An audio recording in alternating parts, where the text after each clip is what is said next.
నమస్తే, నేను Vamsi. Welcome to special drive. తెలంగాణలో బీహార్ తూటాలు పేలిపోతున్నాయి. ప్రత్యర్థులే టార్గెట్గా దుండగులు కాల్పులకు తెగబడుతున్నారు. ఎక్కడ పడితే అక్కడ దొరుకుతున్న తుపాకులతో ప్రత్యర్థులను మట్టుబెడుతున్నారు. నిన్న హైదరాబాద్లో పేలిన తూట ఒకరిని పొట్టన పెట్టుకుంది. మొన్న మెదక్లో జరిగిన కాల్పుల ఘటన కూడా జననానికి వణుకు పుట్టించింది. తూట ఎక్కడ పేలినా అది మాత్రం బీహార్ నుంచే దిగుమతి అవుతున్నాయన్న అనుమానాలు స్పష్టంగా వ్యక్తమవుతున్నాయి. పక్క రాష్ట్రాల నుంచి అడ్డదిడ్డంగా వస్తున్న తుపాకులు ఎప్పుడు ఎక్కడ పేలుతాయో తెలియని పరిస్థితిలో జనం ఇబ్బందులు ఎదుర్కొంటున్నారు. ఏ ప్రాంతంలో గన్మోగుతుందో, ఎవరి ప్రాణం పోతుందోనంటూ వణికిపోతున్నారు.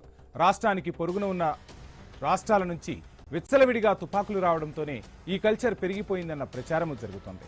ఎక్కువగా ఉత్తరాది రాష్ట్రాలైన యూపీ, బీహార్, జార్ఖండ్ రాష్ట్రాల నుంచి తెలంగాణకు రహస్యంగా ఈ గన్నులు చేరుకుంటున్నాయా?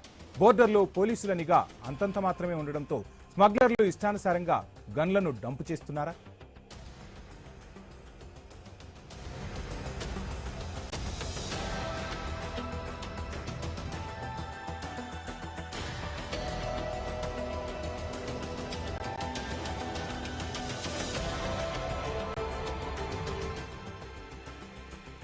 హైదరాబాద్ మలక్పేటలో కాల్పుల ఘటనలో సిపిఐకి చెందిన లీడర్ స్పాట్లోనే చనిపోయాడు. మెదక్ కొల్చారంలో జరిగిన కాల్పుల్లో కాంగ్రెస్ నేత బలయ్యారు.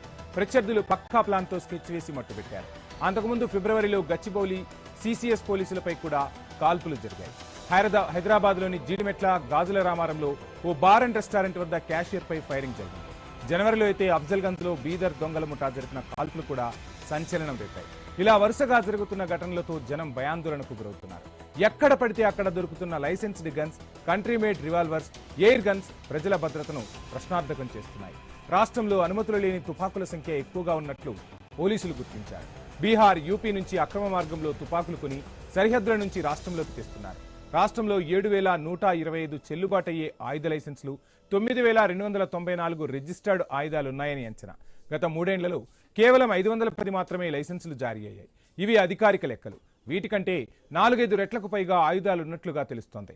హైదరాబాద్లో ఎక్కువగా అక్రమ ఆయుధాల వినియోగం ఉండగా ఆ తర్వాత మహబూబ్ నగర్, నల్గొండ, జనగాం, నిర్మల్, ఆదిలాబాద్, వికారాబాద్ జిల్లాల్లో కూడా గన్నులను అడ్డదిడ్డంగా వాడేస్తుంది.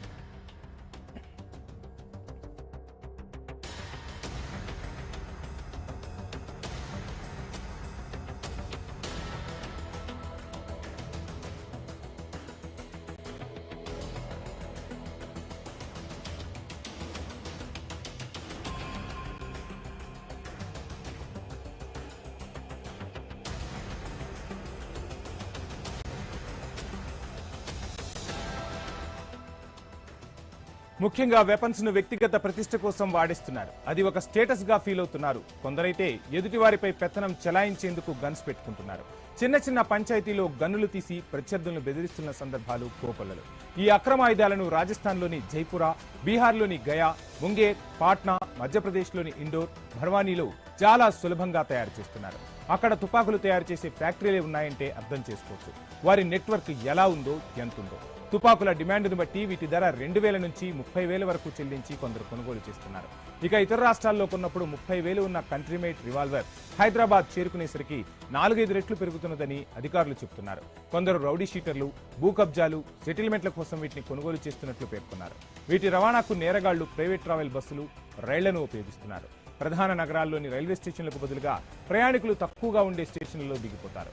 అక్కడి నుంచి బైక్స్, ప్రైవేట్ వెహికల్స్ లో ప్రయాణం చేసి సరఫరా చేస్తున్నట్లు గుర్తించారు.